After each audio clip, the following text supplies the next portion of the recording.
Këtë sezon, ndryshe nga viti i kaluar, pritet ketë 10% më shumë rezervime turistësh të huaj në Korçë, rezervime që kanë filluar që vitin e kaluar bëjnë me di operatorët turistik.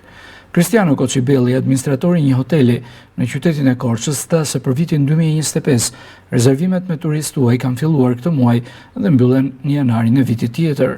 Edhe këtë vit, krahas turistëve europian, kanë rezervuar edhe aziatikët, të cilët gjatë vitit 2024 kanë ardhur të organizuar për herë të parë në juglindje.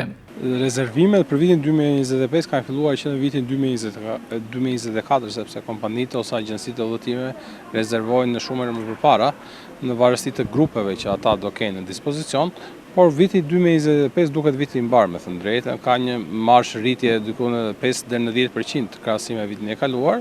Ndoshta 90% fiks nuk mund ta them, por 90% duhet të jenë turistët të huaj. Tregu është me dimensione të ndryshme nga viti në vit, madje vitin e kaluar kanë filluar të vinë edhe aziatikët, ndoshta për herë të parë në historinë e turizmit të qytetit të Korçës ose të hotelit që unë përfaqësoj, por përgjithsisht janë turistë të huaj.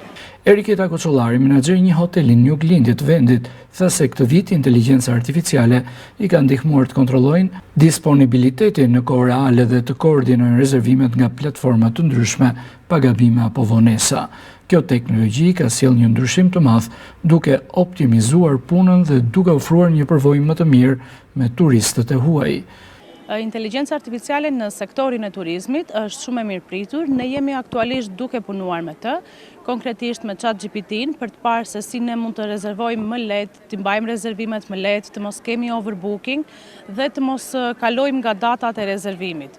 Konkretisht jam duke e përdorur nëpërmjet platformave online që klientët mund të rezervojnë, siç është Booking, TripAdvisor dhe Trip.com.